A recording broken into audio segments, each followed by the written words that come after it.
Canarias. Última hora en COPE. Estar informado.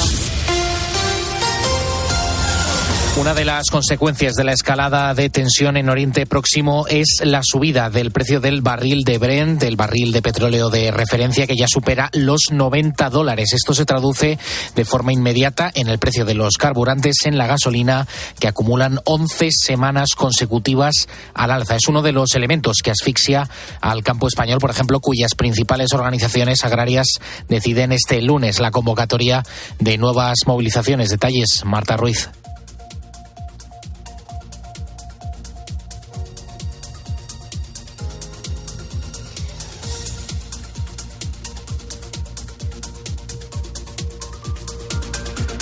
El petróleo acumula ya una subida del 18% desde el inicio del año. Los analistas ya descuentan que habrá un pico importante de precio en mayo. No se llegaría a máximos de 120 euros barril, pero el crudo se movería entre los 95 y los $100, impactando sin duda en los precios más allá de las gasolinas. Antonio Turiel, experto en energía del CSIC. Y obviamente el encarecimiento de petróleo va a encarecer todo, desde la agricultura, la minería, todas las materias primas, y puede tener consecuencias en cascada bastante desagradables. Todo va a depender de a qué precio llega y cuánto tiempo dura. Más presión para los precios en un año en el que hogares y empresas miran con esperanza al Banco Central Europeo. Joaquín Robles, analista de XTV. Que estas presiones de inflación derivadas del petróleo puedan generar también en mantener los tipos altos durante más tiempo o retrasar, ¿no?, los recortes de tipos tan esperados que en cierta medida iban a suponer un estímulo para la economía. Es la falta de oferta y el aumento de demanda, sobre todo China, la que empuja el crudo al alza. El Congreso de los Diputados va a debatir y votar esta semana la toma en consideración de la iniciativa legislativa popular que pide regularizar a 500.000 de personas migrantes. Tiene el respaldo de 700.000 firmas y detrás hay más de 900 organizaciones sociales y cuenta con el respaldo de la Iglesia. Con esa regularización extraordinaria lo que se pretende es que estas personas que residen y que están ocupadas en España tengan los mismos derechos que el resto de empleados. Lo explicaba en el fin de semana de COPE Diego Fernández Maldonado, que forma parte del equipo de orientación jurídica de Cáritas. Todos somos bien conocedores que hay mucho trabajo informal en nuestro país, y si se les permitiría la autorización de residencia, ¿no?, implica lógicamente la autorización de trabajo. Esto, por un lado, es la posibilidad de cotizar y tributar por ese trabajo, y también, algo muy importante, que sus derechos laborales estén amparados, ¿no?, que las situaciones de explotación laboral o derechos laborales no cumplidos se puedan amparar. Con la fuerza de ABC. COPE. Estar informado. El Papa Francisco ha implorado una vez más este domingo la paz para Ucrania y para Tierra Santa, una paz justa y duradera, ha dicho el Santo Padre, y además ha invitado a negociar a los responsables de estas guerras. Roma, Ángeles Conde. Con una voz notablemente más fuerte que en días precedentes, el Santo Padre ha reiterado su llamamiento a la paz durante el rezo del Regina Coeli. Que el Espíritu del Señor resucitado ilumine y sostenga a cuantos trabajan por reducir la tensión y favorezca gestos que hagan posible una negociación. Que el Señor dé a los gobernantes la capacidad de detenerse un poco para pactar y para negociar. En este domingo de la Divina Misericordia, Francisco ha recordado que ni en el placer ni en el poder está la felicidad, sino en Cristo resucitado, quien verdaderamente colma la esperanza de vivir para siempre y ser amado sin fin. Las 3:04 de la madrugada, una hora menos en Canarias. Estas son las noticias más destacadas a esta hora. Seguimos en la noche de COPE con Adolfo Arjona. COPE. Estar informado. Escribe a Adolfo Arjona en Twitter, en @lanochedearjona. En nuestro muro de Facebook, La Noche de Arjona. O mándanos un mensaje de voz al 650-564-504.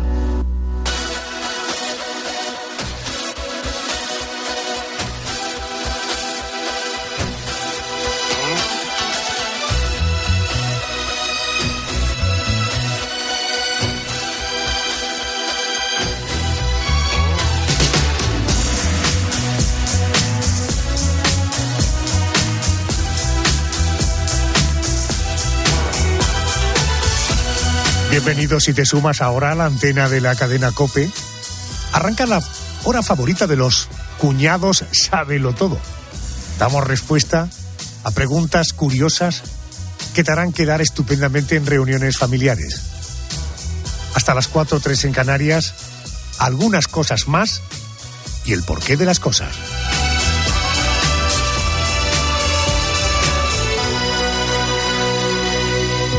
Carlos Santana.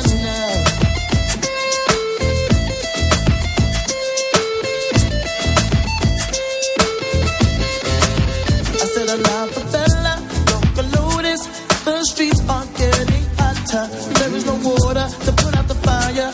Mi contar esperanza. See me and Maria on the corner, thinking of ways to make it better. Then I look up in the sky, hoping that there's a paradise.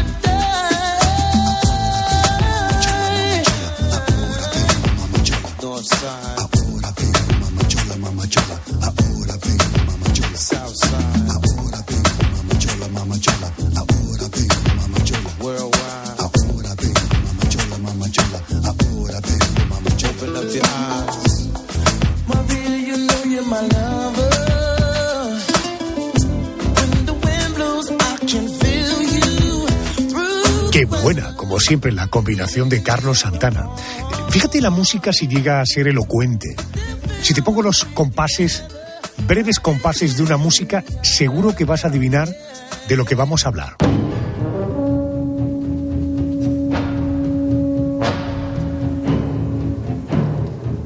Es un fragmento de la banda sonora de Tiburón. Año 1975.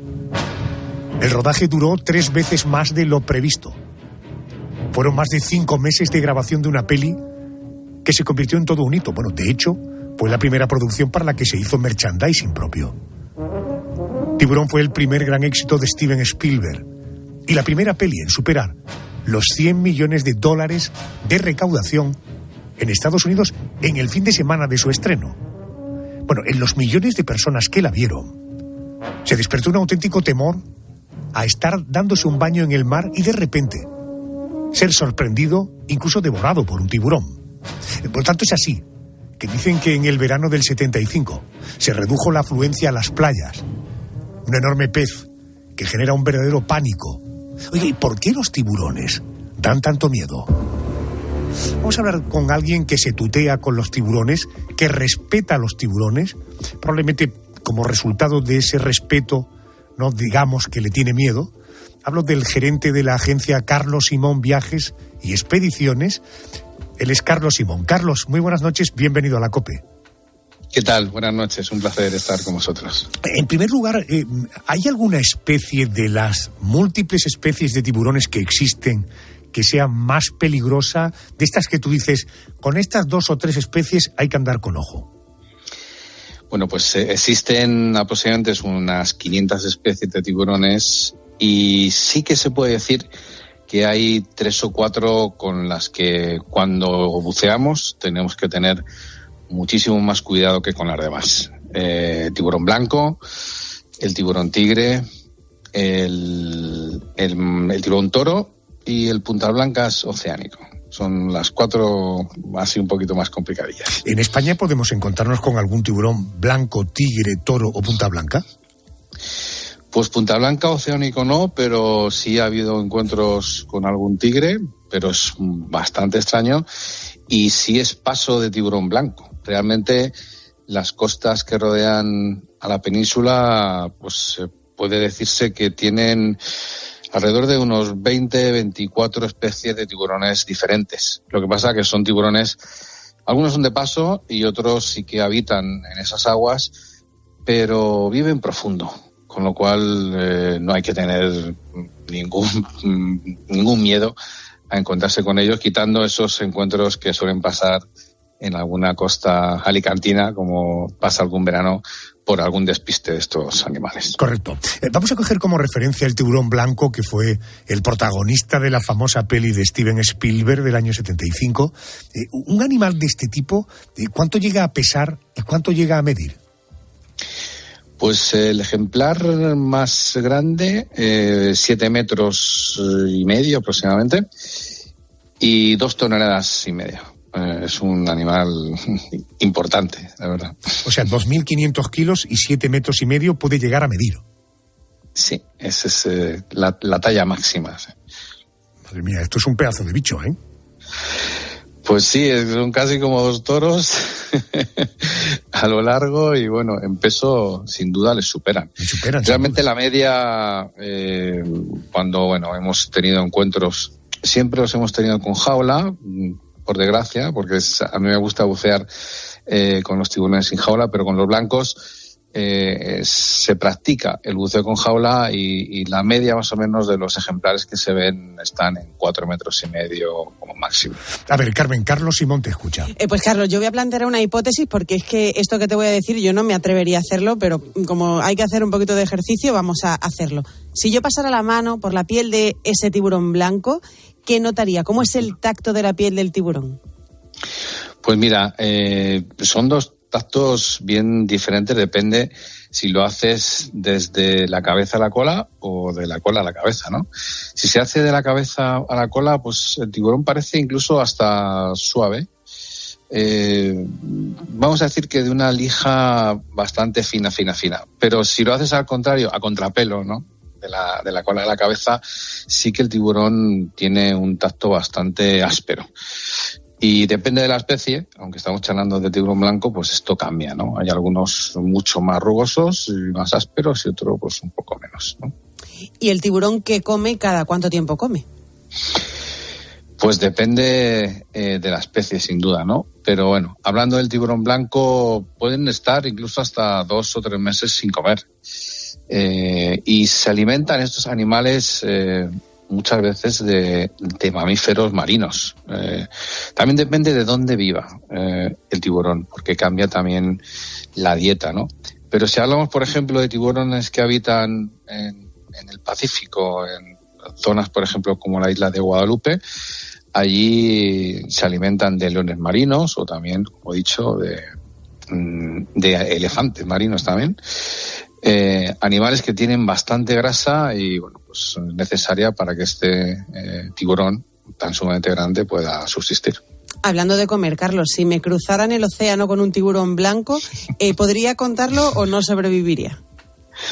Bueno, pues esa es una pregunta interesante. Sería complicado y más si uno no sabe actuar, ¿no? Y prácticamente, a no ser que uno practique, en este caso, pues buceo o alguna práctica de buceo en apnea, con tiburones es difícil reaccionar.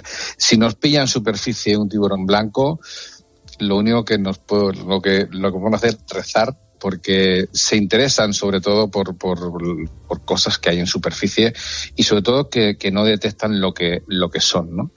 Piensa que los leones marinos están en superficie y ellos, cuando se alimentan, lo hacen en esa zona, ¿no?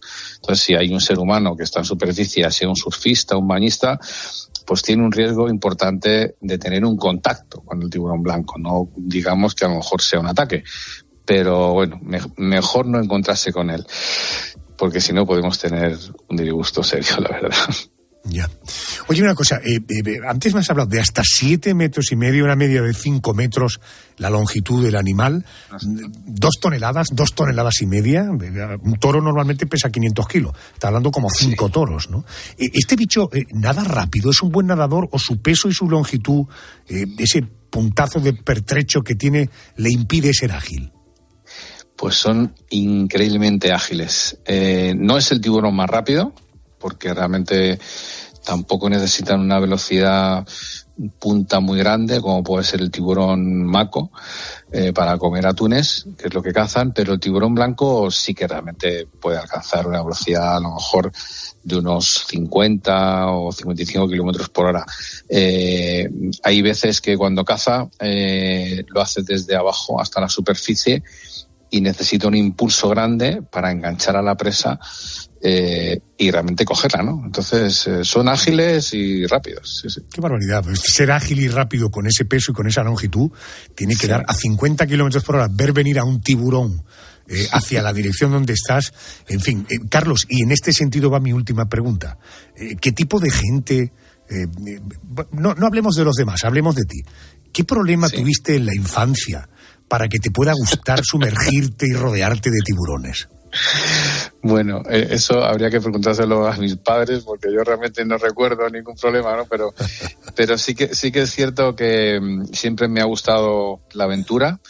me ha gustado el riesgo. He practicado pues muchas actividades que siempre he hecho sufrir mucho a mis padres. Y bueno, tuve la suerte de tener pues un bautizo de buceo hace ya muchos años, mejor ni decirlo, donde en ese primer encuentro buceé con tiburones y ahí fue donde me enganché pues en todos los sentidos, ¿no? Ya no solo a los tiburones, sino también a la industria del buceo. Y ese fue el flechazo, ¿no? Ese fue el incidente, ¿no? Que me hizo,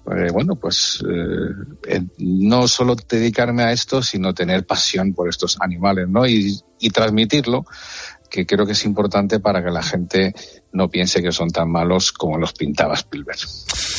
En todo caso, si quieras bucear o no cerca de tiburones, si te gusta el mundo de los viajes, si te gustan viajes que marquen tu vida, que marquen huella, yo solo te puedo recomendar, acércate a la web de Carlos Simón, échale un vistazo. No te estoy recomendando que le compres nada. Lo que te digo es asómate a la web porque realmente merece la pena.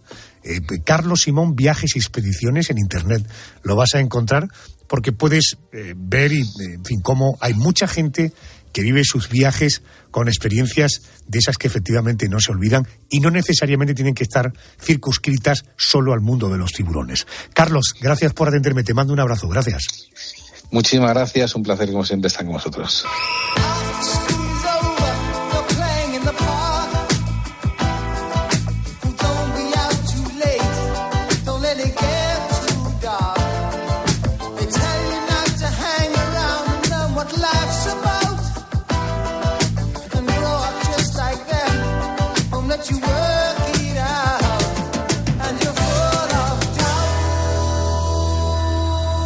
En mi opinión, los temas de Supertramp como que no envejecen, ¿verdad? Bueno, vamos a hablar ahora no de música, vamos a hablar de dos símbolos de la arquitectura, de la Torre Eiffel y de la Torre Pisa. Bueno, una está en Francia, lo sabes, la otra en Italia. La primera se levantó para la Exposición Universal de 1889. La segunda es el campanario de la Catedral de Pisa. La Torre Eiffel se levantaba el 4 de febrero de 1887. Ha cumplido 137 años. Hay quienes aseguran que se encuentra muy oxidada y con grietas. Y en Italia, la Torre Pisa está inclinada a unos 4 grados. Y esta noche nos preguntamos, ¿realmente peligran estas dos torres? ¿Podrían llegar a caerse? Vamos a preguntarle a Miguel Casariego, es decano del Colegio de Arquitectos de Asturias. Miguel, muy buenas noches y bienvenido a COPE. Buenas noches, Adolfo. Buenas noches. Vamos a empezar por la Torre Eiffel. El gran símbolo de París pesa más de 7.000 toneladas, mide 330 metros de altura. ¿De qué está construida, por cierto? ¿Cuál es el material? La estructura de la torre está construida con hierro. Es un hierro que se denomina pudelado, un sistema inglés que se utilizaba en aquella época y que conseguía eliminar la mayor parte del carbono en su producción. Y las piezas están unidas mediante roblones, los remaches. No se utilizaba entonces la soldadura, como ahora hacemos, y se unían las piezas mediante roblones. Con ese material, ¿cómo es el mantenimiento de la torre? ¿Cómo debería ser? Sí, claro, el problema del hierro, igual que la mayor parte de los metales, es que tiene una gran tendencia a oxidarse, a combinarse con el oxígeno para volver al estado natural, que es el óxido de hierro. Y para evitarlo, se utiliza la técnica de proteger su superficie con pintura, para cortar el aporte de oxígeno que llega a través del aire y del agua. Gustave Eiffel prescribió que la torre debía pintarse cada 7 años, porque él era consciente de ese problema. Y así se ha hecho. La torre tiene ahora 133 años y la han pintado 19 veces. Esta vez será la 20ª vez. Esa pintura durante mucho tiempo tenía un componente de plomo, que es un metal muy resistente a la oxidación, pero se ha dejado de utilizar por problemas medioambientales hacia el año 2000, más o menos. Y ahora las pinturas tienen otra composición. Ahora, otra cuestión es si en todas las ocasiones se ha aplicado apropiadamente la pintura, porque claro, al aplicarlo una capa sobre otra puede haber ocurrido que que la adherencia de la pintura, pues en algún caso haya sido insuficiente, ¿no?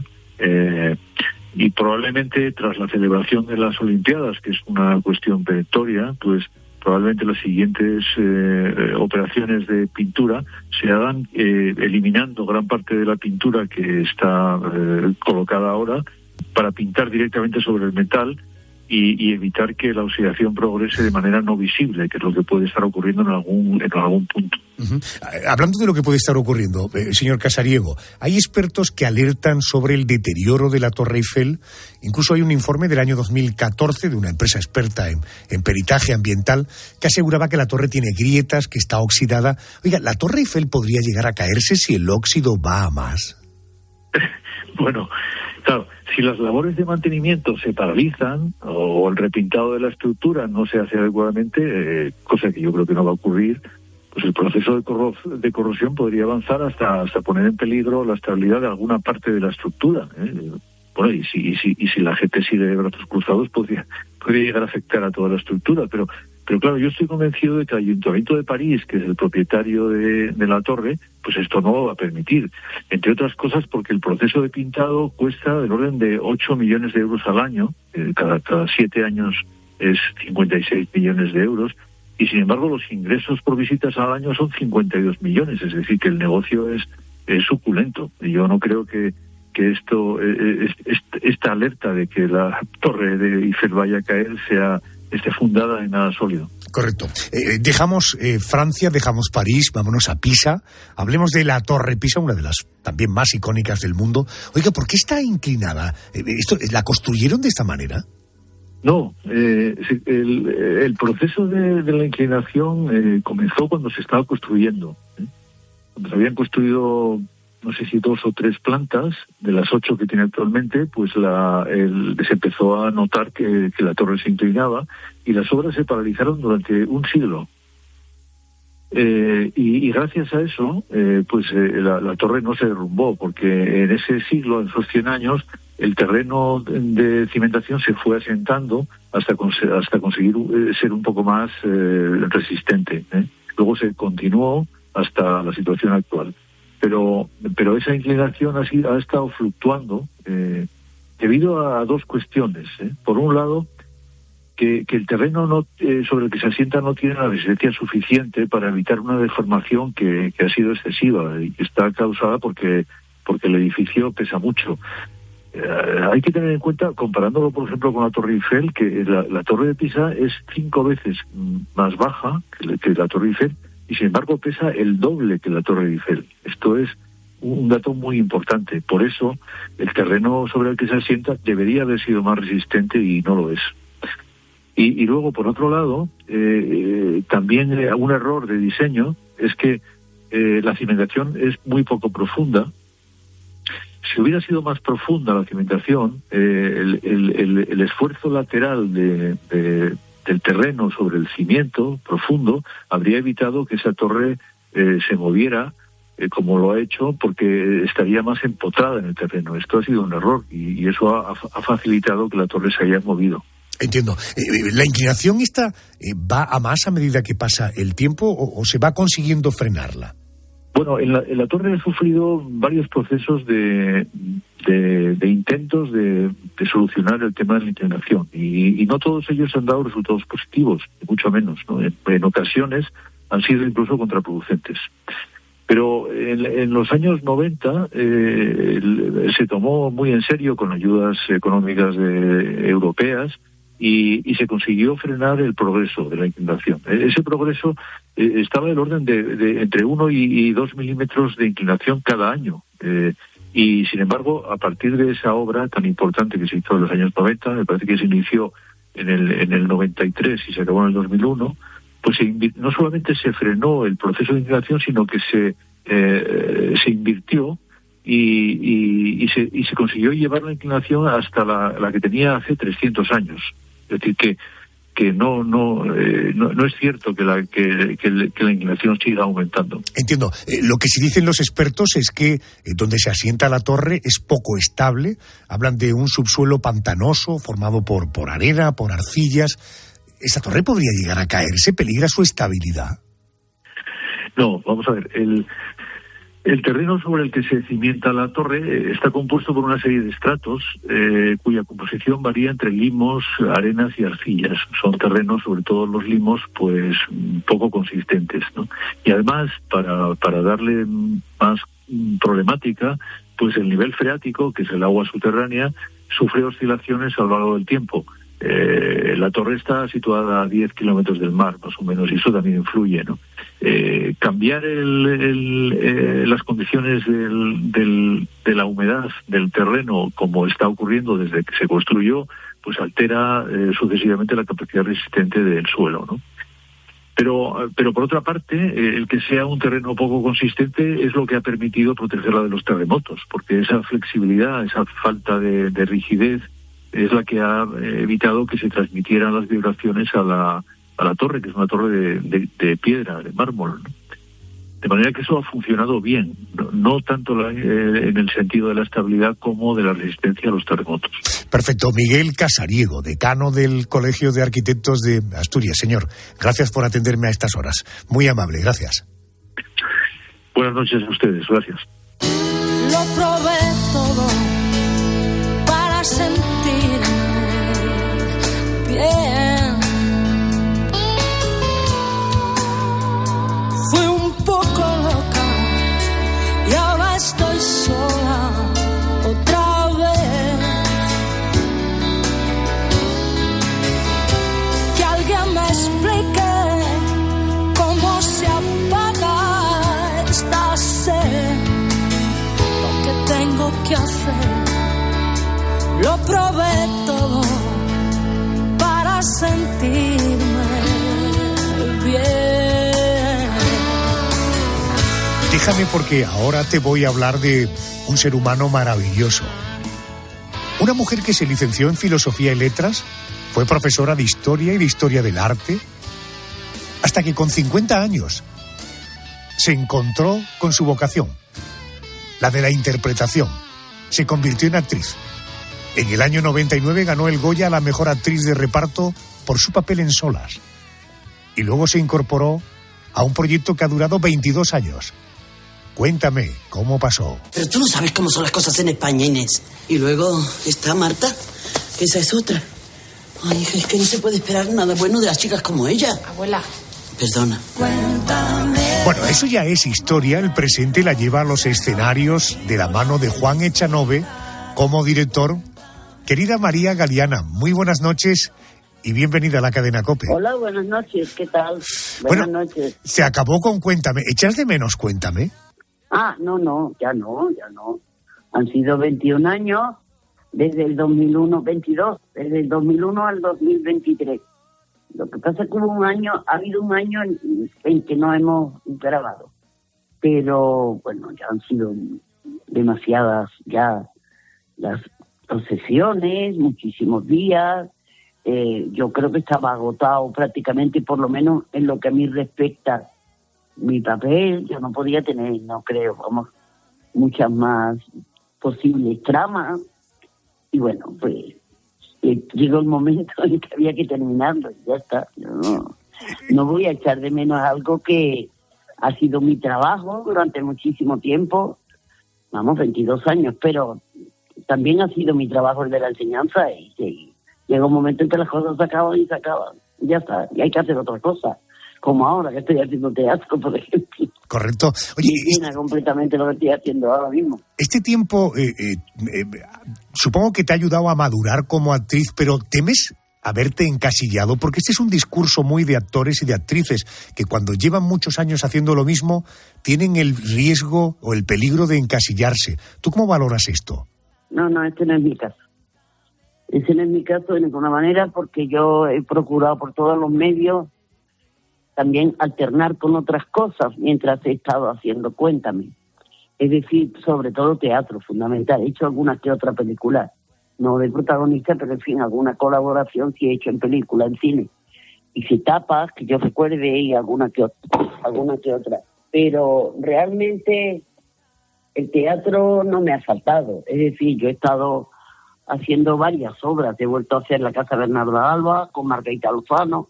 He vuelto a hacer, hice una de Juan Mayorga, El Mago, hice otra con Mago y Mira, que no hace nada que terminamos en el año 22, en agosto del 22, y gracias a Dios en Cuéntame me tenían una consideración que yo agradezco enormemente, como era que podía hacer teatro, grababa y por la tarde pues me iba al teatro a hacer la función que fuera, y después también los fines de semana, sobre todo haciendo la gira, como en Cuéntame trabajábamos de lunes a viernes, pues muchos viernes ya salía de viaje, viernes, sábado y domingo, y he completado bastantes giras, a pesar de haber estado en Cuéntame. Entiendo. Entonces, yo creo que eso me ha hecho que tampoco me haya podido encasillar solamente en un papel, porque he estado haciendo otros muy diferentes.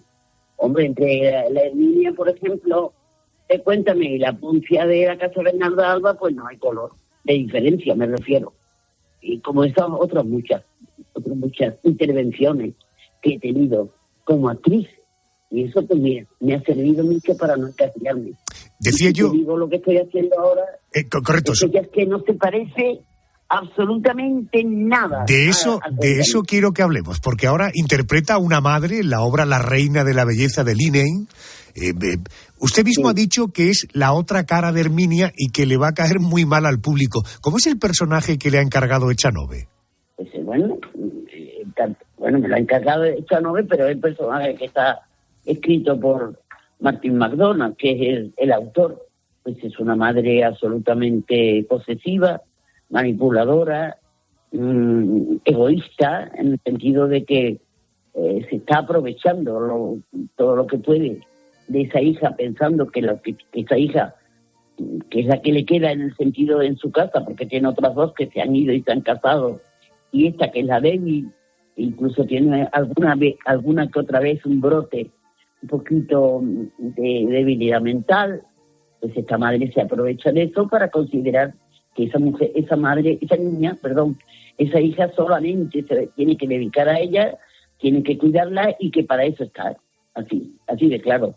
Yo recuerdo hace muchos años la versión de la novela famosa de Como agua para chocolate, que también había una madre que había criado expresamente, o sea, que había elegido cuál de las hijas o cuál de las personas que convivían con ella iba a ser la que se iba a dedicar a ella a cuidarla. Bueno, no es lo mismo, por supuesto, pero esta función va de eso. Y yo soy esa madre. Entonces, realmente es que no tiene absolutamente nada, ningún punto en común con la niña. María, déjeme que hagamos un ejercicio de memoria.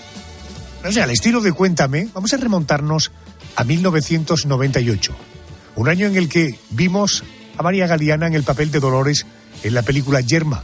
Y en España ocurrían cosas de este año 1998.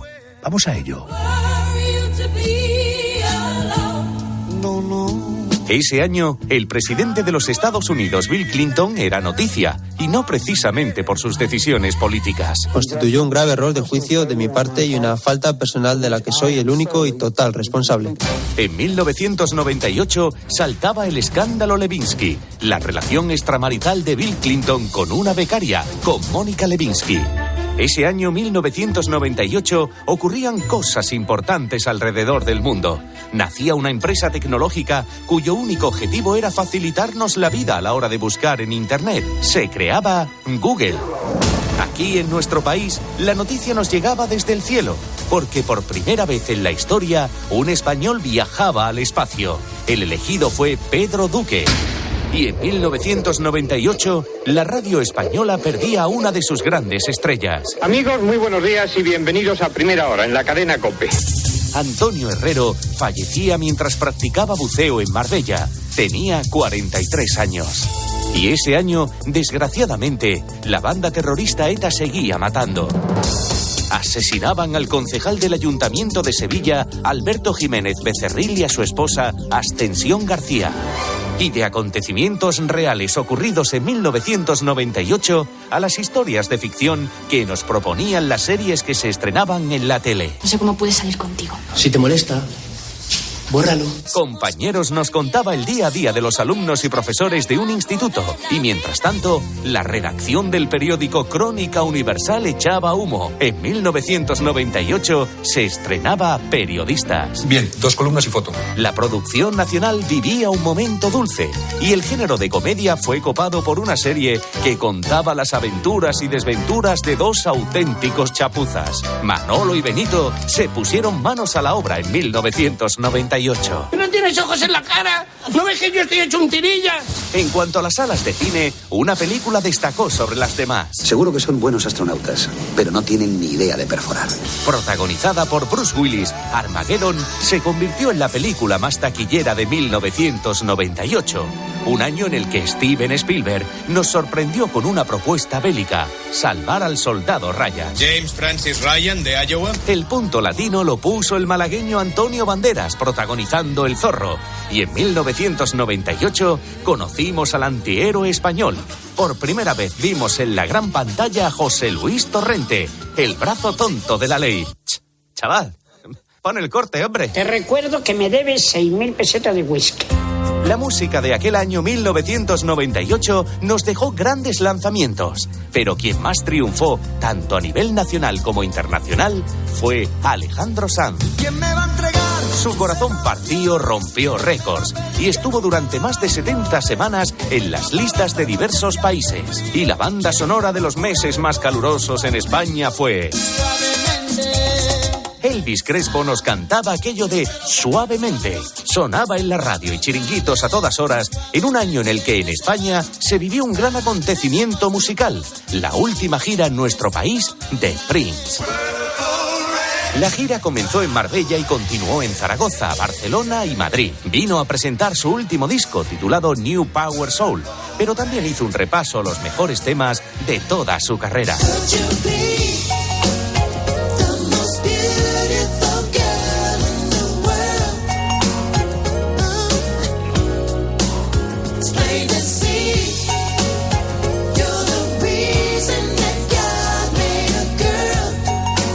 Todo esto ocurría en nuestro país en 1998. Al año siguiente consigue María Galeana el Goya por su papel en la película Solas. El Goya a la mejor interpretación femenina de reparto es para María Galeana por Solas.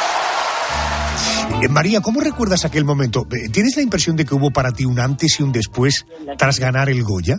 Bueno, pero eso es una cosa que es una raya en el agua, porque se hace una película, como me pasó a mí en este caso. Tuve esa suerte de tener la posibilidad de hacerlo bien y de dar con un Benito Zambrano, con un director extraordinario, como director de actores, y ya está. Pero bueno, eso ya hace 25 años. Ya, correcto. Pero ¿tienes la impresión de que aquello... Vamos a estar toda la vida hablando de lo mismo. ¿Le sirvió a usted en su carrera profesional ese reconocimiento? Ya no hubiera me gustado que eso hubiera sido el principio de una posibilidad de hacer más cine, y no ha sido así.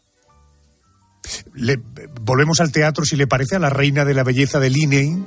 Todo se desarrolla en una casa de un pueblo de Irlanda. ¿Con quién comparte esa casa y qué sucede allí hasta dónde se pueda contar? ¿Qué se va a encontrar el público cuando vaya al teatro, María? Pues el público se va a encontrar un drama, absolutamente. Así de claro. No quiero que piensen que se va a divertir, no es la palabra, pero ni siquiera que va a ser una cosa placentera de golpe. Lo que pasa es que es muy emocionante, eso sí, porque está muy bien escrita y es una función, yo diría que especialmente muy moderna, porque está escrita en 9 escenas largas, algunas, otras menos, diferentes, con oscuros cada una de ellas. Entonces no tiene esa continuidad de una historia que se está contando. No, es una obra de teatro que tiene un cariz, yo creo que cinematográfico. Es verdad que Martin McDonagh es dramaturgo, escritor de guiones, director de teatro y director de cine, porque las 2 películas que ha hecho, que yo por lo menos conozca, 3 anuncios de las afueras que le dieron el Oscar a Frances McDormand, que estaba extraordinaria. y la otra, la de Colin Farrell, que se llama Almas en Pena en Inisherin, que también está en un pueblo de Irlanda, también del estilo del D-Negin, que nosotros estamos ahora trabajando. Ajá. Son realmente duras, fuertes, pero extraordinariamente bien hechas por este hombre. Entonces a mí me parece que esa fuerza la tiene la ficción. Y ahí es donde nosotros nos agarramos y creo, por lo que hemos visto hasta ahora, cuando la hemos estrenado, que la hemos estrenado en Asturias, y ha sido un éxito total. Hemos tenido una crítica extraordinaria, francamente, en los dos periódicos del Comercio de Gijón y la Nueva España, del Día de Avilés. Nos ha parecido que hemos dado la tecla, francamente. Que realmente va a gustar mucho. Correcto. María, cuando acabe la gira de la Reina de la Belleza del INEIN en el Teatro Infanta Isabel de Madrid en julio, acabará usted de cumplir 89 años. Usted nació el 31 de mayo de aquel año. ¿Hay proyectos después de este? Porque la palabra jubilación forma parte de su pensamiento, sus proyectos. Bueno, de todas maneras, en el Infanta Isabel, Dios mediante, vamos a estar 4 meses, porque estaremos los meses de junio y julio, desde el 4 de junio, los 2 meses, descansaremos 1 mes y medio, gracias a Dios, el mes de agosto y medio septiembre, pero volvemos desde mediados de septiembre hasta mediados de noviembre, con otros 2 meses. Ajá. Con lo cual vamos a estar, Dios mediante, 4 meses en el Infanta Isabel. Esto quiere decir que cuando terminemos la temporada, la gran temporada en Madrid, tenemos también pendiente para diciembre Huelva y Salamanca, después de que habremos estado 15 días en Valencia, en mayo, y también ahora en abril, que vamos a Palma de Mallorca. Pero cuando terminemos eso, se supone que vamos a empezar la gira, porque las giras, por lo menos con Echanovi, yo siempre que he hecho gira con él, 1 mes en Barcelona, ese no lo quita nadie. Más en Bilbao, en los 2 teatros, en la Arriaga y en los Campos Elíseos. Más luego en Galicia, que se tocan muchos puntos. Santiago de Compostela, Coruña, Pontevedra, Vigo, más luego Castilla y León, prácticamente todas las cabezas de provincias. Salamanca ya la vamos a hacer en diciembre, pero León, Zamora, Segovia, Ávila, Soria, todas, Valladolid por supuesto también, Palencia, que tiene un teatro precioso, luego La Rioja, Logroño, luego Vitoria, el País Vasco de Vitoria y Bilbao son las 2 más importantes. A San Sebastián también se puede ir, pero no es tan habitual, no siempre. Entiendo. Entonces, claro, es que eso significa que lo voy a hacer Dios mediante con 90, el año 25. Qué bueno, qué bueno. El año 2025.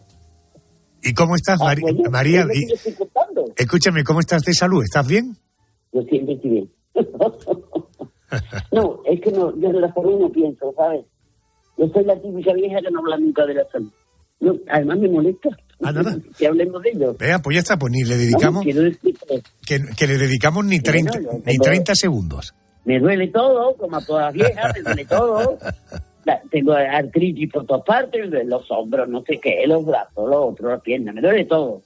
Soy muy mal de movilidad, me cuesta trabajo, yo ando con los bastones de la marcha nórdica para ayudarme, porque no quiero, por supuesto, perder, gracias a Dios, el equilibrio y la agilidad que tengo en el escenario, que gracias a Dios la conservo muy bien. Veo muy bien, incluso en la oscuridad en el escenario me muevo bastante bien en las transiciones. En esta obra son muchas, porque cada una de las escenas tiene un apagón y cambia, ¿no? El panorama y me apaño bastante bien. La sordera malísima, pero tengo audífonos, ¿qué lo vamos a hacer? Eso es lo que hay. Me estoy viendo, por ejemplo, que las orejas se me van a poner enormes, porque como siempre crecen, las viejas tenemos unas orejas ya de elefante. Pero eso es la edad. Y bueno, aparte de la pastillita para atención, que siente que la tomo por las mañanas, por lo demás, yo estoy libre de... Aunque me duela lo que me duela, yo ni siquiera me tomo un paracetamol. ¿Para qué? No me compensa. Muy bien, María, pues te mando un beso enorme, me encanta ver y escucharte. Gracias. Con esta vitalidad, mucha suerte con toda la gira. Repito, vale. En nombre de la gente que hacemos la COPE, te mandamos un beso enorme. Muchas gracias. Encantada, ¿eh? Adiós. What you doing? Where you at? Oh, you got plans. Don't say that. Shut your trap. I'm sipping wine in a robe. I look too good to be alone. My house clean, my pool warm. Just shake smooth like a newborn. We should be dancing, romancing in the east wing and the west wing of this mansion. What's happening? I ain't playing no games. Every word that I say is coming straight from the heart. So if you're trying to lay in these arms, I'ma leave the door open. Bruno Mars y Anderson .Paak. Bruno Mars, dicen que, no sé, Pedro, si has leído o oído, de que es hijo de Michael Jackson. Bruno Mars. ¿Bruno Mars? Bruno Mars. No has escuchado nunca nada de eso. No sabía nada de esa historia. Ah, luego cuando le oyes cantar y cuando le ves moverse, hombre, puede algo ser... hay. Claro, bueno, pero en fin, de ahí a que pueda ser el hijo de Michael Jackson, ya es tener una enorme imaginación. Bueno, no te voy a hablar de música, no te voy a hablar de Michael Jackson, te voy a hablar de un artículo, un artilugio que se remonta, digo, su historia al antiguo Egipto. Bueno, han sido objetos esenciales en la cultura china y japonesa. En España las primeras referencias son del siglo XV y en la zona del Levante español se convirtió en una gran industria tradicional. Hablamos del abanico, un utensilio que puede ser fijo o plegable, que sirve para efectivamente dar aire y que se puede utilizar para lanzar mensajes de seducción y que hace tiempo dejó de ser algo usado solo por mujeres. De hecho, el feliz matrimonio del que disfruta Pedro González hoy día nació de una mirada que él hizo con un abanico delante de la cara. Solo se veían sus ojos azules. Así es Pedro González. Por cierto, ¿sabes cómo se fabrican los abanicos? Voy a preguntarle a Daniel Burriel, no he exagerado nada, ¿no? Aquella ceremonia de... Como si os hubieras estado delante. Correcto. Daniel Burriel es el gerente de Abanicos Burriel, una empresa familiar que fabrican abanicos artesanales en la localidad valenciana de Aldaya. Daniel, muy buenas noches, bienvenido a COPE. Hola, buenas noches. Buenas noches. Oiga, los abanicos artesanales deben estar fabricados de una madera singular, tengo entendido que esa madera le llaman palo santo, me suena mucho además porque hay mucha guitarra que se fabrica también precisamente con este tipo de madera. ¿De qué árbol proviene y qué particularidad tiene para ser la más indicada para fabricar un abanico? A ver, el palo santo proviene de Sudamérica, ¿vale? Es una especie que viene, creo que del Amazonas. Lo que pasa es que se distribuye por todos los países de allí de Sudamérica. Es un tipo de madera que se utiliza mucho para instrumentos musicales, sobre todo para guitarras españolas, violines. Uh-huh. Es una madera de mucha calidad, aunque hoy en día también se utilizan otras maderas como es el cotibé, el sipo o ébano o palo rosa. Oiga, ¿qué es lo primero que se hace con estos bloques de madera y cómo son esas primeras varillas que se sacan para fabricar precisamente el abanico? Pues hoy en día nos viene ya la madera cortada en tablón, en su mayoría. Desde origen nos viene cortada en tablón. Entonces nosotros lo que hacemos es eso, cerrarlo varilla a varilla para, según el grosor del modelo de abanico que vayamos a utilizar, lo cortamos varilla a varilla para luego acabar el abanico según el modelo que sea. A ver, Pedro. Se cierra, sí, digámoslo así, con una sierra. Correcto. Tu aliado, que fue el abanico, seguro que tienes curiosidades. Sin duda alguna. Quería preguntarle a Daniel, porque he leído que, por ejemplo, las varillas en bruto se unen mediante un clavillo. ¿Cuál es el proceso para darles forma? Pues eso, lo habitual es se hace con un taladro o un agujero. Como decía anteriormente con las sierras, se ponen las varillas que se necesitan. Luego se hace un agujero para pasarles este clavo y luego con una fresadora se le da la forma de según el modelo que sea, porque hay unos modelos estándar, se hace ya la forma del abanico como queremos, pero es con una fresadora, con una fresa. Luego sé que hay que tallar el esqueleto del abanico con un trabajo de marquetería y colocarles la tela que luego nos va a dar aire. ¿Qué tipo de telas se suelen emplear y cómo se consigue que queden plegadas cuando se cierra el abanico? Pues mira, lo más habitual son las telas de algodón. La tela de algodón es la que más corrientemente se suele utilizar. Luego también se utilizan telas de seda, también se suelen utilizar. O sea, hay muchísimos tejidos que se pueden utilizar, pero las más corrientes son estas dos. Luego encajes, plumas. O sea, que se pueden utilizar. Luego lo que se hace es, cuando tenemos la tela con la dimensión, digamos, del abanico, con un molde, se plisa, que se dice, que es hacerle, digamos, la forma de acordeón, para que la gente nos entienda. Y esa forma de acordeón se queda durante un día con unas gomas cogidas para que cojas la forma del abanico. Claro, cada molde tiene las varillas que necesita para poder luego unirlas a las varillas que tiene el abanico, claro. Está claro. La mayoría de los abanicos artesanales llevan la madera pintada de diversos colores, o por lo menos así los he visto yo. ¿Son dibujos estándar o se pintan a mano uno a uno? ¿Hay algunos dibujos que son los motivos principales con los que se suelen pintar? A ver, se suele pintar a mano de diferentes tipos. O sea, se hacen normalmente lo que más se utiliza es a la flor, abanicos con flores, pero luego hoy en día se hacen muchísimas cosas, reproducciones de cuadros, no exactamente iguales porque no caben, pero se hacen una especie de reproducción de cuadros, paisajes, o sea, se puede personalizar como cada uno quiera. Últimamente también se utiliza mucho el tema de las mascotas, de gente que te trae su mascota y le puedes pintar la mascota en el abanico. O sea, es personalizarlo según cada uno, si es de un equipo de fútbol, o sea, pero se puede pintar de la forma que quieran. ¿La tela del abanico también se pinta o por ser un elemento que se pliega es más complicado y se buscan otras alternativas, no sé, telas estampadas o algo así? No, o sea, la tela se puede pintar el varillaje y se puede pintar la tela igual. Lo que pasa es que ahí ya son, digamos, trucos del artista, como se suele decir, cada maestrillo tiene su librillo. Pues cada pintor pues tiene, porque hay que no meterle mucha pintura, no hay que ponerle mucha pintura porque si no luego se cuartea. Entonces hay que ponerle la pintura necesaria para que cuando se pliegue el abanico en la tela no se cuartee. Pero sí que se suele pintar. Hay muchísimos abanicos pintados sobre todo con la tela también. Daniel, por tanto, ¿hacéis abanicos personalizados? Yo sé, ¿alguien os ha pedido alguna vez algo que podamos calificar de muy original? Sí, personalizado se hace mucho. Normalmente hay gente que te pide pues retratos de alguien familiar, algún paisaje de su pueblo, de su ciudad, cosas así es lo más habitual. Luego sí que es verdad que luego sí que hay clientes que te piden incluso diseños de lo que es el varillaje.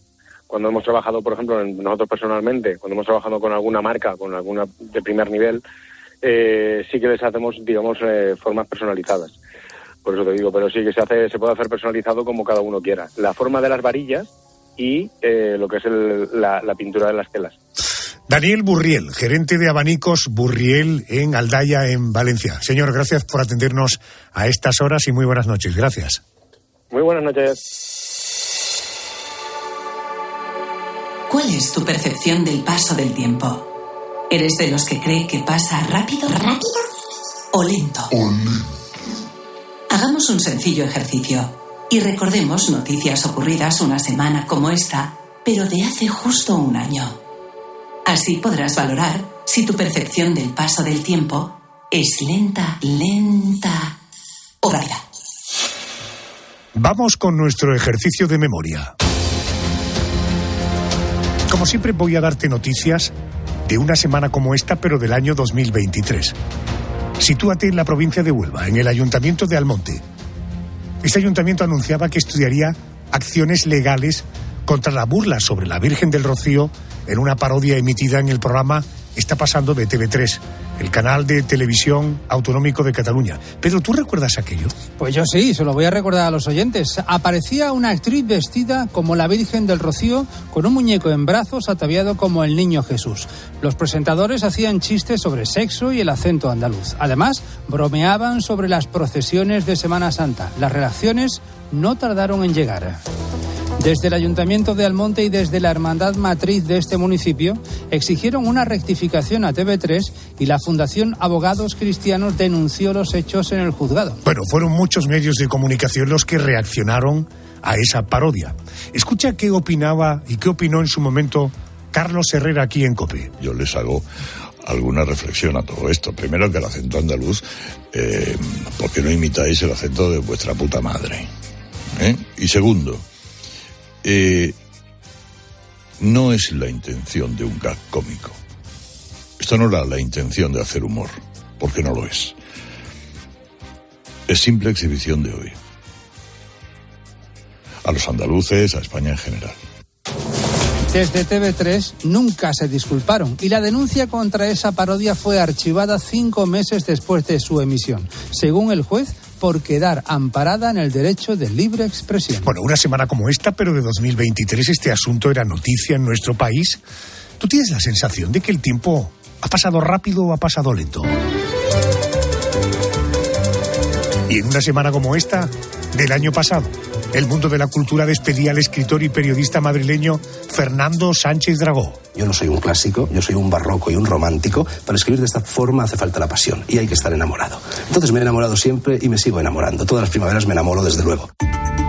Sánchez Dragó, Premio Planeta y Premio Nacional de Ensayo, entre otros, falleció a los 86 años en Castilfrío de la Sierra, en Soria, lugar donde residía de manera habitual. Este miércoles hará un año de la muerte de Fernando Sánchez Dragó.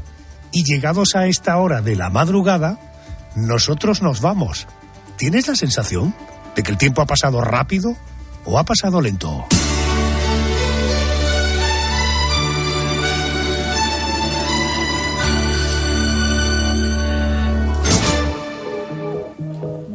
Nos vamos, pero la radio continúa.